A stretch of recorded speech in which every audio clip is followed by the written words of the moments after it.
Hello everyone, myself Sarika Gautam and I'm an organic chemistry teacher at Bansal Academy. Welcome to our YouTube channel.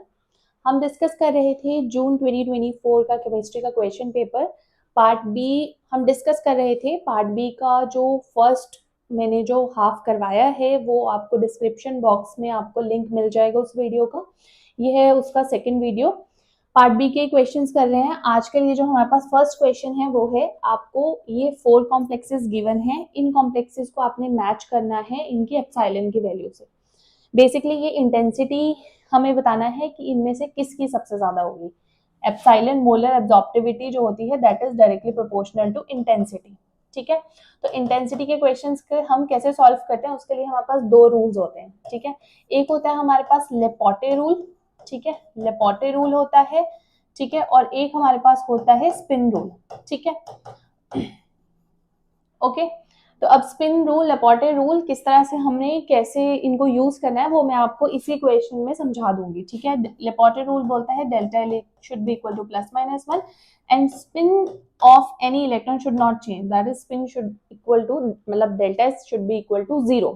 ठीक है, तो देखो सबसे पहले हमारे पास जो कॉम्प्लेक्स है वो है, सबसे फर्स्ट कॉम्प्लेक्स है TiCl6 2-। ठीक है, इसमें अगर हम टाइटेनियम को देखें तो टाइटेनियम की ऑक्सीडेशन स्टेट क्या है, +4 है। मैक्सिमम ऑक्सीडेशन स्टेट में है, टाइटेनियम की ऑक्सीडेशन स्टेट +4 है, यानी कि इसकी हाई ऑक्सीडेशन स्टेट है। ठीक है, जो टाइटेनियम है that is in high oxidation state. ठीक है, टाइटेनियम का 3D क्या है, 3D 0 है, 4s भी 0 है। ठीक है, ये इसकी इलेक्ट्रॉनिक कॉन्फ़िगरेशन है। ठीक है, अब टाइटेनियम के साथ लगा है हमारे पास लिगेंड Cl। ठीक है, Cl क्या होता है, एक पाई डोनर लिगेंड होता है ना। Cl क्या होता है, एक पाई डोनर लिगेंड होता है। ठीक है, क्या हो सकता है यहाँ पे, इसका 3D ऑर्बिटल खाली है। ठीक है, तो यहाँ से क्या हो सकता है, Cl के 3p ऑर्बिटल से इलेक्ट्रॉन ट्रांसफर हो सकते हैं टाइटेनियम के 3D ऑर्बिटल में। ठीक है, ऐसे हो सकता है। ठीक है, ऐसा होने से क्या हो रहा है, देखो हमारे पास यहाँ पे डेल्टा एल देखे तो डेल्टा एल क्या आएगा, 2-1 दैट इज 1, यानी कि ये जो ट्रांजिशन है दैट इज लेपोटे अलाउड। ठीक है, और इस ट्रांजिशन को हम क्या बोलते हैं, ligand to metal charge transfer, LMCT। ठीक है, लिगेंड से मेटल में चार्ज ट्रांसफर हो रहा है। ठीक है, उसके बाद स्पिन अलाउड भी है ये।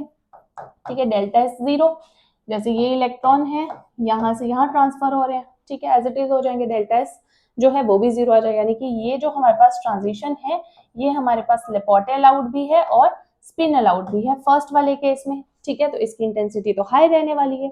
ठीक है, देखते हैं, कंपेयर करना है ना हमें। फिर सेकंड हमारे पास देखो क्या है, वेनेडियम H2O 6 3+। ठीक है, तो यहाँ पे है वेनेडियम 3+। ठीक है, वेनेडियम 3+ की इलेक्ट्रॉनिक कॉन्फ़िगरेशन क्या होती है, 3D2 4s0।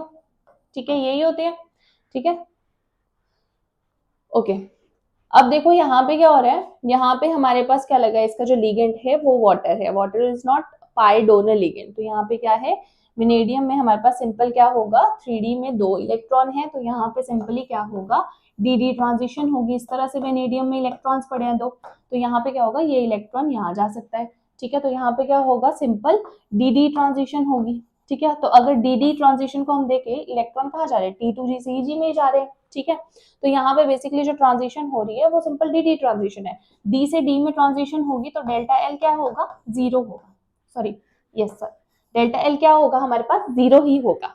ठीक है, और जो डेल्टा एस होगा वो हमारे पास क्या हो जाएगा, वो भी 0 हो जाएगा। जैसे ये एक इलेक्ट्रॉन है, ये ट्रांजिशन होके ऊपर चला जाएगा तो स्पिन तो चेंज नहीं होगी इलेक्ट्रॉन की, डेल्टा एस 0 होगा। यानी कि जो ये वाली ट्रांजिशन है हमारे पास, ये लेपोटे तो फॉरबिडन होगी, लेकिन ये हमारे पास ट्रांजिशन जो होगी ये स्पिन अलाउड होगी। ठीक है, ये ट्रांजिशन कैसी होगी, स्पिन अलाउड होगी। तो अगर 1 2 में कंपेयर करेंगे तो 1 की इंटेंसिटी ज्यादा आएगी 2 की इंटेंसिटी से। ठीक है, उसके बाद थर्ड यहाँ कर लेते हैं। थर्ड हमारे पास देखो क्या है, COCl4। अगर बात करें COCl4 2- की, तो कोबाल्ट की ऑक्सीडेशन स्टेट +2 है।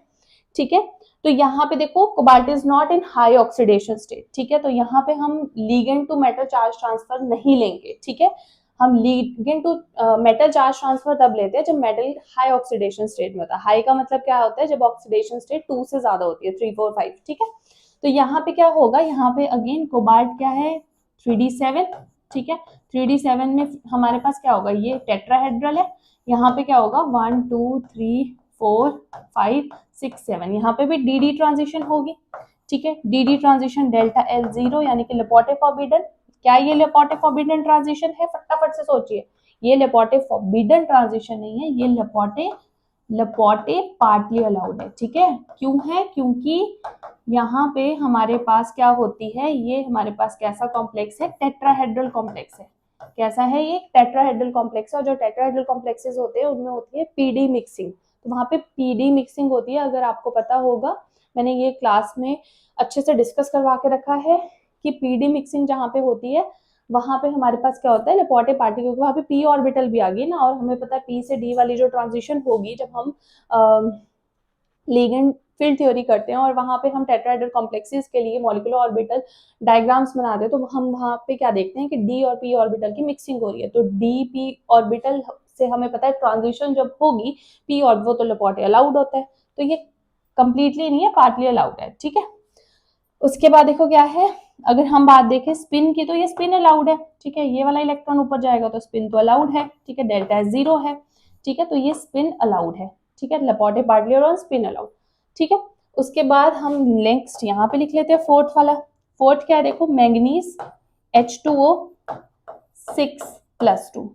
ठीक है, तो यहाँ पे मैंगनीज की ऑक्सीडेशन स्टेट कितनी है, +2, यानी कि D5। कैसा है ये, D5 हाई स्पिन। और मैंगनीज +2 तो पता होना चाहिए आपको, ये वाला जो कॉम्प्लेक्स होता है यहाँ पे, ये वाला कॉम्प्लेक्स कैसा होता है, पेल कलर का होता है। ठीक है, तो ये ना ही लेपोटे अलाउड होता है, क्योंकि यहाँ पे भी अगेन डी ट्रांजिशन होगी, तो ये हमारे पास लेपोटे अलाउड नहीं है। यहाँ पे डेल्टा एल क्या है, 0 है, तो ये लेपोटे अलाउड भी नहीं है, है ना। और यहाँ पे देखो क्या है, D5 हाई स्पिन है ना ये, तो यहाँ पे क्या होगा, देखो अगर इलेक्ट्रॉन को हमने, इस इलेक्ट्रॉन की हमने ट्रांजिशन करवानी है, तो इलेक्ट्रॉन की तो स्पिन चेंज होगी ही होगी, तो ये स्पिन अलाउड भी नहीं है, तो डेल्टा एस भी यहाँ पे 0 नहीं है, तो ये स्पिन अलाउड भी नहीं है। तो क्या है कि जो ये वाला होगा ना फोर्थ वाला, इसकी इंटेंसिटी, अगर हम इंटेंसिटी का ऑर्डर देखें, तो जो ये फोर्थ वाला है इसकी इंटेंसिटी तो सबसे कम है, क्योंकि ना ही ये लेपोटे अलाउड है, ना ही ये स्पिन अलाउड है। ठीक है, उसके बाद अगर हम देखें हमारे पास कौन सा आ जाता है, सेकंड वाला।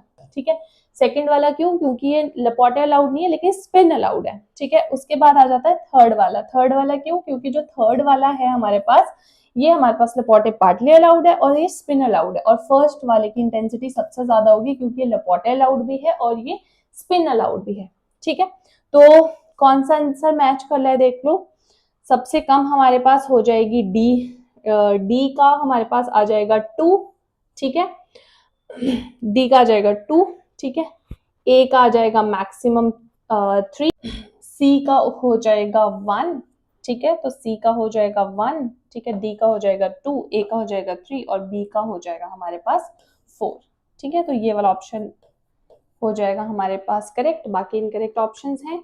देखो आप इस क्वेश्चन को, मैंने ये डिटेल में ये क्वेश्चन समझाया है, अदरवाइज आपको ये क्वेश्चन आप सिंपली देखो यहाँ से एलिमिनेशन से कर सकते हो। ठीक है, जैसे आपके पास डी का पता ही होता है मैक्सिमम स्टूडेंट्स को, जिन्होंने कॉन्सेप्ट पढ़ा होता है कि जो ये मैंगनीज वाला हमारे पास कॉम्प्लेक्स होता है, ये बहुत, ये ना लेपोटे ना स्पिन अलाउड होता है, तो इसके सबसे कम ही आनी थी। ठीक है, तो आप इस तरह से भी इसको कर सकते थे। तो देखो मैंने डिटेल में ये बता दिया, ये क्वेश्चन इंटेंसिटी क्वेश्चन रिपीटेडली आते रहते हैं, तो आपको ध्यान रखना है आगे से कि कैसे इक्वेशन को सॉल्व करना है। ठीक है, उसके बाद देखो नेक्स्ट क्वेश्चन है, substitution reaction of COCN5Cl3- with OH- to give this complex is, हमें बताना है इसमें क्या होगा। तो देखो यहाँ पे क्या हो रहा है, सब्स्टिट्यूशन हो रही है, बेसिकली जो Cl है उसकी सब्स्टिट्यूशन हो रही है OH- से। ठीक है, तो यहाँ से हमारे दिमाग में क्या आ सकता है कि सब्स्टिट्यूशन रिएक्शन है ये और OH- से हो रही है, तो यहाँ पे आ सकता है कि ये हमारे पास कैसी रिएक्शन हो सकती है, SN1CB मैकेनिज्म फॉलो कर सकती है ये वाली जो रिएक्शन है। ठीक है, substitution nucleophilic by first order conjugate base. ठीक है, ये वाली हमें लग सकती है कि ये वाली रिएक्शन होगी। ठीक है, लेकिन देखो क्या है, यहाँ पे क्या होगा, COCN5Cl3- इसकी रिएक्शन करवाइए OH- के साथ, और हमारे पास क्या बना है, Cl की जगह पे बेसिकली OH आ गया है ना। तो बेसिकली SN1CB मैकेनिज्म में क्या होता है कि हमारे पास क्या होता है, बेसिक कंडीशन दी होती है और बेस क्या करता है, सबसे पहले जाके प्रोटॉन को एब्स्ट्रैक्ट करता है। प्रोटॉन एब्स्ट्रैक्ट होने से हमारे पास क्या होता है, वहां पे TBPC ज्योमेट्री बनती है और जो Cl है उसकी क्लीवेज फास्टर हो जाती है, ठीक है। क्योंकि देखो अगर आप सिंपल सब्स्टिट्यूशन रिएक्शन देखो तो यहाँ पे देखो कोऑर्डिनेशन नंबर कितना है, 6 है। तो ये रिएक्शन कैसे प्रोसीड करेगी, अगर सब्स्टिट्यूट होना है यहाँ पे किसी भी लिगेंड को, तो ये रिएक्शन कैसे प्रोसीड करेगी, डिसोसिएटिव मैकेनिज्म से, है ना। ये रिएक्शन डिसोसिएटिव मैकेनिज्म से प्रोसीड करेगी, ठीक है। डिसोसिएटिव मैकेनिज्म पहले टूटेगा फिर उसकी जगह में दूसरा आएगा। तो ये रिएक्शन कैसी होती है, डिसोसिएटिव रिएक्शन स्लो होती है, क्योंकि यहाँ पे क्या होता है, बॉन्ड क्लीवेज इन्वॉल्व होती है, ठीक है। तो अगर हमने बेस डाला हो तो वो प्रोटॉन एब्स्ट्रैक्ट कर देता है, TBP ज्योमेट्री बनती है, वहां पे क्या होता है कि क्लीवेज जो हो जाती है इसकी वो फास्टर हो जाती है, ठीक है। तो यहाँ पे SN1CB मैकेनिज्म से ये रिएक्शन नहीं हो रही है। उसका रीजन क्या है कि यहाँ पे बेसिक कंडीशन दी है लेकिन यहाँ पे कोई प्रोटॉन नहीं अवेलेबल है, ठीक है। तो यहाँ पे सिंपल ये रिएक्शन कैसे जाएगी, इसी से जाएगी, डिसोसिएटिव मैकेनिज्म से।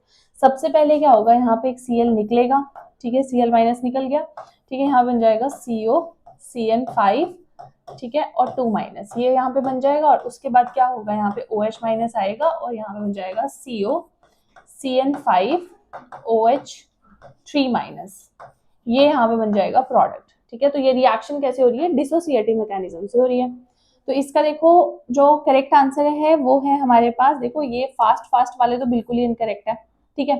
अब देखो SN1 में क्या होता है, SN1 में देखो ये जो फर्स्ट स्टेप है यहाँ पे इंटरमीडिएट बन रहा है ये, ठीक है, इंटरमीडिएट ये बन रहा है। तो जहां भी जिस भी स्टेप में इंटरमीडिएट बनता है वो स्टेप कैसा होता है, स्लो स्टेप। और स्लो स्टेप हमारे पास कैसा होता है, रेट डिटरमाइनिंग स्टेप, ठीक है। तो फर्स्ट वाला स्टेप रेट डिटरमाइनिंग स्टेप है, तो रेट क्या आ जाएगा इधर, rate is equal to rate constant K ले लेते हैं, K, और इसके ऊपर इसकी जो हमारे पास रेट है वो डिपेंड करेगा, ठीक है, CO CN5 Cl3 माइनस, ठीक है, इसके ऊपर डिपेंड करेगा।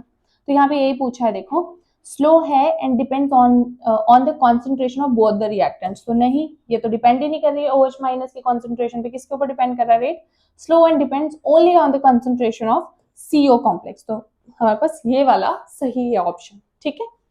उसके बाद देखो नेक्स्ट क्वेश्चन हमारे पास क्या है, the correct order of covalency in the XF bond among the following species. काफी इजी क्वेश्चन है ये वाला, ठीक है। कैसे सॉल्व होना है, ये फजान्स रूल से सॉल्व होना है, ठीक है, फजान्स रूल। अब देखो फजान्स रूल क्या बोलता है, फजान्स रूल बेसिकली क्या बताता है कि जो आयनिक कंपाउंड्स होते हैं उनके अंदर कितना परसेंटेज कोवेलेंट कैरेक्टर, तो परसेंटेज कोवेलेंट कैरेक्टर के बारे में हमें ये बताता है, ठीक है। तो वही पूछा है यहाँ पे कि हमें कोवेलेंसी बतानी कि कौन सबसे ज्यादा कोवेलेंट होगा, ठीक है। अब देखो कोवेलेंसी में क्या होता है, कोवेलेंसी में होता है कि जो दो एटम्स होते हैं, ठीक है, कोवेलेंट बॉन्ड कब बनता है, जैसे सपोज ये A और B बॉन्ड है, जब ये आपस में क्या कर रहे होंगे, इलेक्ट्रॉन्स को शेयर कर रहे होंगे, तो कोवेलेंट बॉन्ड बनेगा। अब जितनी अच्छी इनके बीच में शेयरिंग होगी इलेक्ट्रॉन्स की, उतनी अच्छी कोवेलेंसी होगी इन दोनों के बीच में, ऐसा ही होता है। अब यहाँ पे देखो फजान्स रूल क्या बोलते हैं। अब देखो अगर हम आयनिक की बात कर रहे हैं, ठीक है, मैंने बताया कि फजान्स रूल बताता है कि कोई भी आयनिक कंपाउंड है उसमें कितना परसेंटेज कोवेलेंट कैरेक्टर है। अब आयनिक अगर हमारे पास कंपाउंड है तो एक होता है केटायन और एक होता है उसमें एनायन, है ना। तो दो चीजें होगी, एक हो गया केटायन और एक हो गया एनायन, ठीक है। अब जो केटायन होता है, अब देखो क्या होता है, जैसे ना ये ले लिया मैंने, जैसे यही कंपाउंड ले लिया, ये केटायन है सपोज और ये एनायन है, ठीक है, ये हमारे पास है, ठीक है।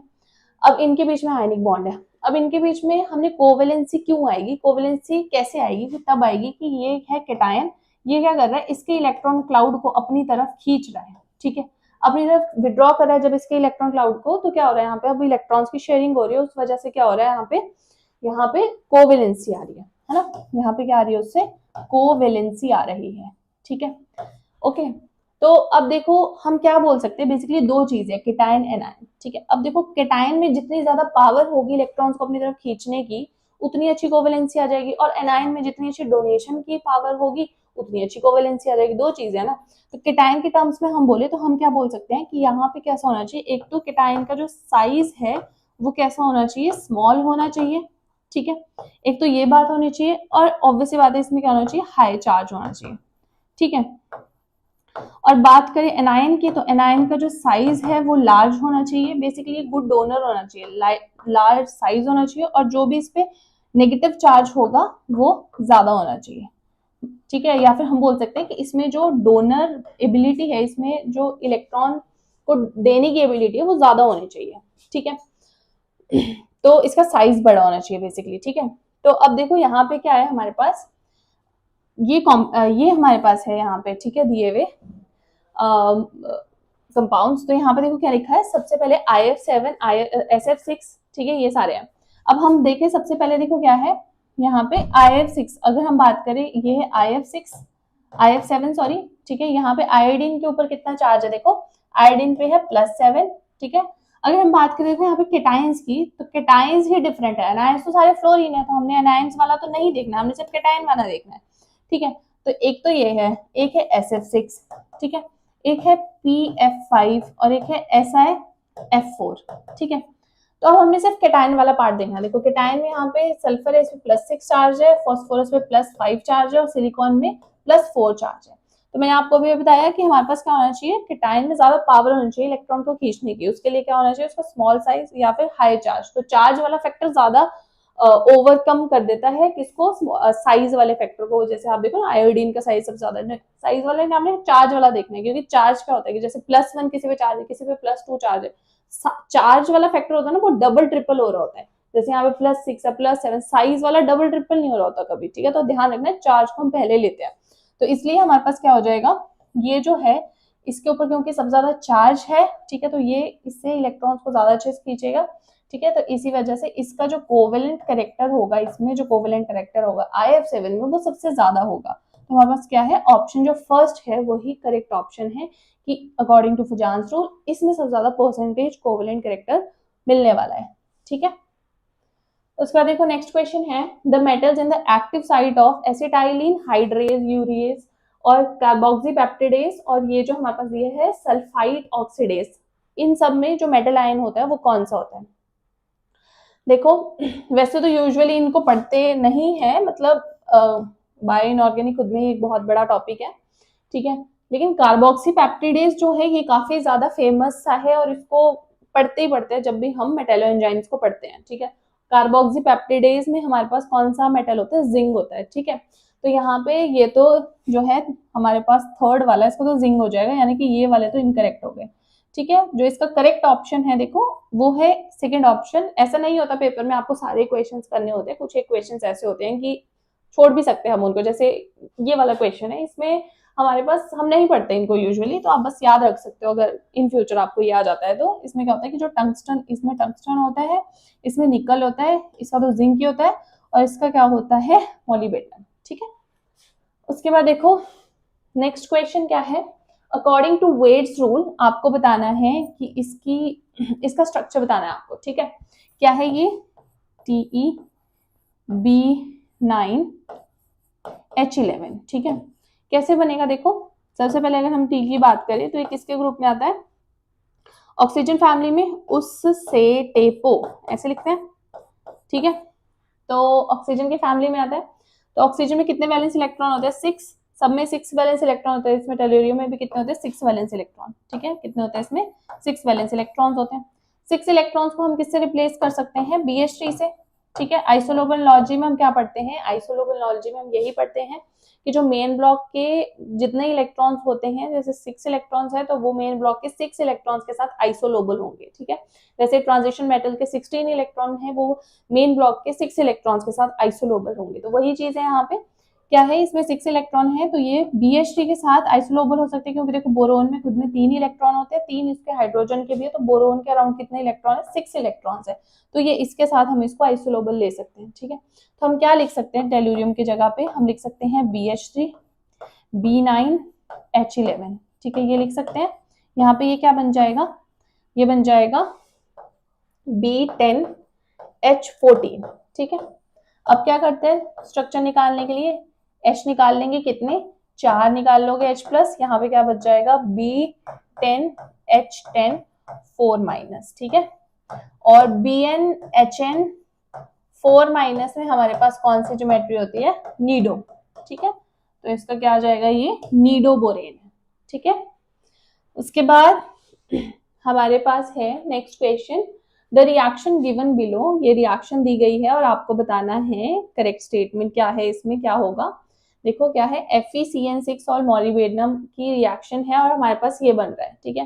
तो देखो यहाँ पे क्या है, FnCN6 है, ठीक है। अगर हम यहाँ पे FeCN6 में आयरन को देखें,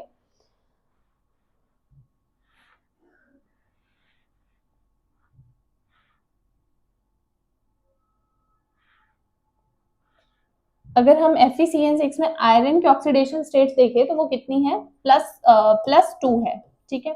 अब वैसे यहाँ पे अगर हम मॉलिब्डेनम की ऑक्सीडेशन स्टेट निकालते हैं तो यहाँ पे मॉलिब्डेनम की जो ऑक्सीडेशन स्टेट है वो हमारे पास आ जाएगी x-8 -3 कितनी आ जाएगी, +5, ठीक है। ओके, और यहाँ पे अगर हम आयरन की ऑक्सीडेशन स्टेट देखें वो है +3 और यहाँ पे मॉलिब्डेनम की ऑक्सीडेशन स्टेट हो गई +4। तो बेसिकली क्या हो रहा है, Fe की जो ऑक्सीडेशन स्टेट है +2 है, ठीक है, और मॉलिब्डेनम की जो ऑक्सीडेशन स्टेट है वो हमारे पास +5 है, ठीक है। फिर वो हमारे पास क्या हो रही है, आयरन की हो रही है +3 और मॉलिब्डेनम की हो रही है +4, है ना। तो यहाँ पे देख के पता चल रहा है कि जो आयरन है उसमें हो रही है ऑक्सीडेशन और इसमें हो रही है रिडक्शन, ठीक है। और बात करें लिगेंड्स की, तो लिगेंड्स इसमें पहले 6 थे, अभी भी 6 ही है, और इसमें 8 थे, उसमें भी 8 है, कोऑर्डिनेशन नंबर सेम है, लिगेंड सेम है, ठीक है। तो देखो हमें बताना है कि ये रिएक्शन कैसे हुई होगी, ठीक है। देखो ये रिएक्शन हमारे पास कैसे जाती है, आउटर स्फीयर मैकेनिज्म से ये रिएक्शन होती है, इनर स्फीयर से तो तब होती है जब ब्रिजिंग हो रही हो। तो CN तो हमारे पास ब्रिजिंग नहीं करता है, ठीक है। तो CN लिगेंड होता है, ये एक पाई एक्सेप्टर लिगेंड है, और जो पाई एक्सेप्टर लिगेंड जहां भी लगे होते हैं तो वो हमेशा किससे प्रोसीड करते हैं, वो हमेशा हमारे पास पाई एक्सेप्टर लिगेंड जब भी होते हैं तो वो आउटर स्फीयर मैकेनिज्म के रेट को फास्टर करे। तो आपको वहां पे ध्यान रखना है, आउटर स्फीयर मैकेनिज्म से ये रिएक्शन होगी, ठीक है। तो यहाँ पे क्या होगा, ये रिएक्शन किससे, इनर वाले तो कट कर दो, outer sphere mechanism with no net change in chemical reaction में कोई चेंज नहीं आ रहा है, ठीक है। ओके, यहाँ पे ये ऑप्शन भी गलत है, इधर लिखा है outer sphere mechanism mediated by CN- bridge. तो CN- को ब्रिजिंग नहीं कर रहा है, ठीक है। CN- पाई एक्सेप्टर लिगेंड है, वो ब्रिजिंग नहीं करता है, ठीक है। ब्रिजिंग करने के लिए अनसैचुरेटेड कोई ग्रुप होना चाहिए, ठीक है। ये बहुत बड़ा एक टॉपिक है, मैंने काफी अच्छे से डिटेल में डिस्कस करके रखा है। मोस्ट प्रोबेबल कॉन्सेप्ट्स की भी एक सीरीज बनी है, उसमें मैंने inner sphere outer sphere mechanism जो है दोनों डिस्कस कर रखे हैं। Most probable 25 most probable concepts में आपको ये वीडियो मिल जाएगी इसी चैनल के ऊपर। उसके बाद देखो नेक्स्ट क्वेश्चन है, the high kinetic stability of, हमारे पास ये दिया है, इज ड्यू टू क्रोमियम नॉर्बोरेनिल। तो हमारे पास इस कॉम्प्लेक्स की जो स्टेबिलिटी है वो क्यों होती है, ये दिया है, बेसिकली क्रोमियम है, ठीक है, और इसके ऊपर ये लगा है, ठीक है। तो हमें ये कॉम्प्लेक्स इतना ज्यादा हाईली स्टेबल क्यों है, ठीक है। तो यहाँ पे देखो क्या है कि ये क्रोमियम है, ठीक है।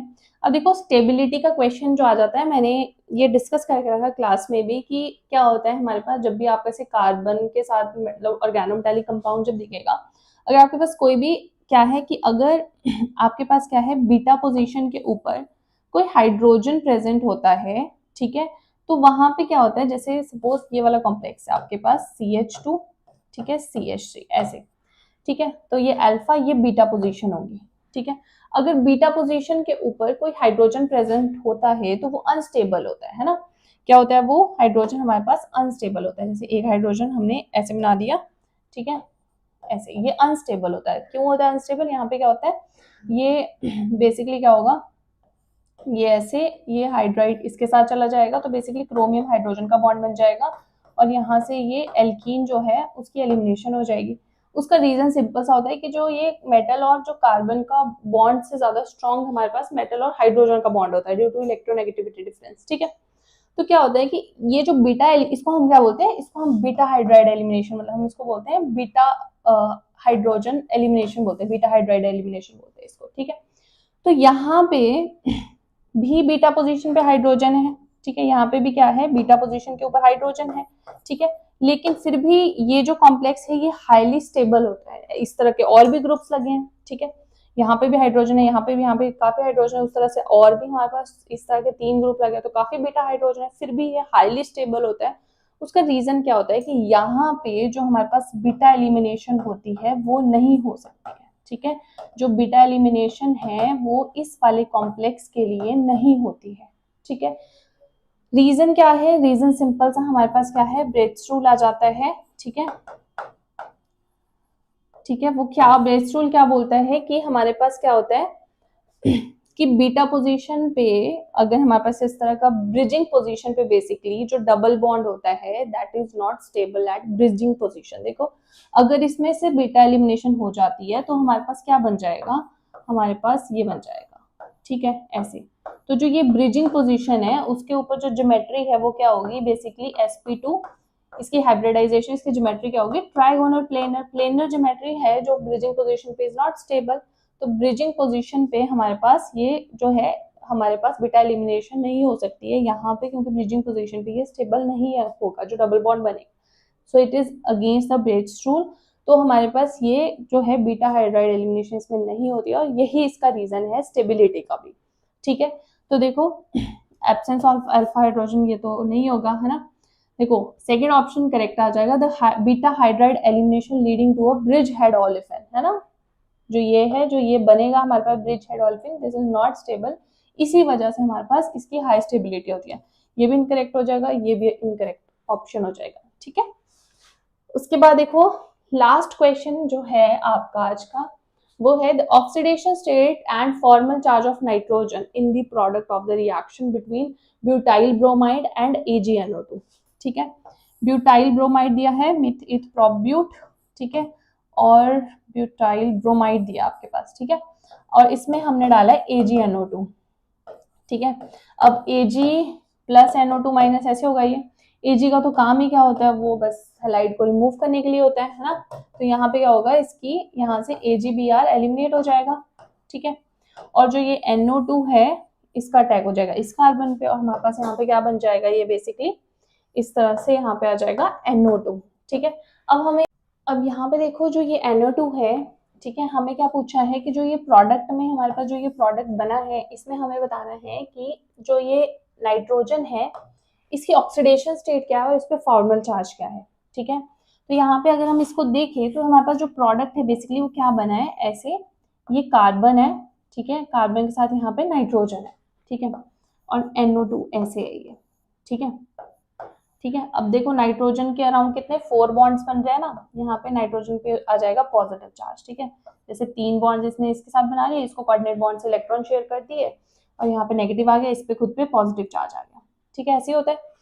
अब देखो अगर बात करें हम ऑक्सीडेशन स्टेट की, ऑक्सीडेशन स्टेट देखो वही जो छोटी क्लासेस में जैसे सॉल्व करते थे ना, कैसे सॉल्व करते हैं ऑक्सीडेशन स्टेट निकालने का बेस्ट मेथड होता है उसको स्ट्रक्चर से निकाल लो। देखो यहाँ पे कार्बन नाइट्रोजन का बॉन्ड है, ठीक है, कार्बन पे कितना आ गया +1 चार्ज, नाइट्रोजन पे आ गया -1 चार्ज, ठीक है। इधर डबल बॉन्ड ऑक्सीजन है, इस पे आ गया -2, इस पे आ गया +2, ठीक है। यहाँ ऑक्सीजन है, इस पे आ गया -1, इस वाले बॉन्ड के लिए इस पे आ गया -1 और इस पे आ गया +1। तो टोटल नाइट्रोजन के ऊपर अगर हम देखें इसकी ऑक्सीडेशन स्टेट निकाले तो इस पे कितने चार्ज आ रहे हैं, -1 का आ रहा है, +1 का आ रहा है, +1 का आ रहा है, +2 का आ रहा है। तो टोटल इसके ऊपर जो चार्ज हमारे पास बन रहा है वो कितना बन रहा है, +3 का बन रहा है, यानी कि इसकी जो ऑक्सीडेशन स्टेट है नाइट्रोजन की वो कितनी है, इसमें +3 है, ठीक है। तो ऐसे निकाल सकते हो आप, हर एक बॉन्ड के लिए चेक कर सकते हो कि क्या क्या चार्ज आएगा, ठीक है। उसके बाद देखो फॉर्मल चार्ज निकालने का क्या फॉर्मूला होता है, फॉर्मल चार्ज हम निकालते हैं valence electron minus lone pair electron minus bond pair electron divided by 2, ठीक है। लोन पेयर इलेक्ट्रॉन और बॉन्ड पेयर इलेक्ट्रॉन होते हैं। तो वैलेंस इलेक्ट्रॉन कितने होते हैं नाइट्रोजन के ऊपर, 5 होते हैं। लोन पेयर दिख रहे हैं इस पे, कोई लोन पेयर नहीं है इस पे, ठीक है। कैसे बनाए देखो, ये नाइट्रोजन है, 5 वैलेंस इलेक्ट्रॉन होते हैं ना इसके पास, 1 2 3 4 5 ऐसे बना दिए। इसके साथ बॉन्ड बन गया कार्बन के साथ, ठीक है। ये है हमारे पास क्या, डबल बॉन्ड ऑक्सीजन, ठीक है, हो गया इसका खुद का ऑक्टेट कंप्लीट। अब इसने ऑक्सीजन को ये अपने दे दिए ये वाले इलेक्ट्रॉन्स, ठीक है। तो हम कोऑर्डिनेट बॉन्ड को और कैसे बना सकते हैं, हम कोऑर्डिनेट बॉन्ड को ऐसे बना सकते हैं, देखो कैसे बना सकते हैं। ये नाइट्रोजन हो गया, इसने ऑक्सीजन को अपना एक इलेक्ट्रॉन दे दिया, एक इसके पास खुद के पास है, ठीक है। तो यहाँ पे नाइट्रोजन के ऊपर क्या आ गया, नाइट्रोजन के ऊपर आ गया पॉजिटिव चार्ज, ऑक्सीजन पे नेगेटिव चार्ज, ठीक है। उसके बाद फिर कुछ नहीं किया, हमने ऑक्सीडेशन स्टेट निकाली है, ठीक है। तो यहाँ पे अब देखो फॉर्मल चार्ज कैसे आ जाएगा, नाइट्रोजन के ऊपर कोई लोन पेयर नहीं है तो 0 लोन पेयर, ठीक है, माइनस बॉन्ड पेयर कितने हैं, देखो नाइट्रोजन पे 4 बॉन्ड पेयर है, एक बॉन्ड पेयर में कितने इलेक्ट्रॉन होते हैं, 2, 4 बॉन्ड पेयर में 8 इलेक्ट्रॉन हो गए, तो 8 डिवाइडेड बाय 2 हमारे पास आ गया 5 माइनस 4 यानी कि +1। तो इसका आंसर क्या आ गया कि नाइट्रोजन की जो ऑक्सीडेशन स्टेट है वो है +3 और फॉर्मल चार्ज है इसके ऊपर +1, तो इसका ऑप्शन 2 करेक्ट, ठीक है। तो इस तरह से आपको ये क्वेश्चन सॉल्व करना था और अब ये पार्ट भी हमारे पास यहीं पे सॉल्व होता है। इसके बाद हम करेंगे इसका पार्ट सी सॉल्व 2024 के क्वेश्चन है नेक्स्ट वीडियो में। Thank you.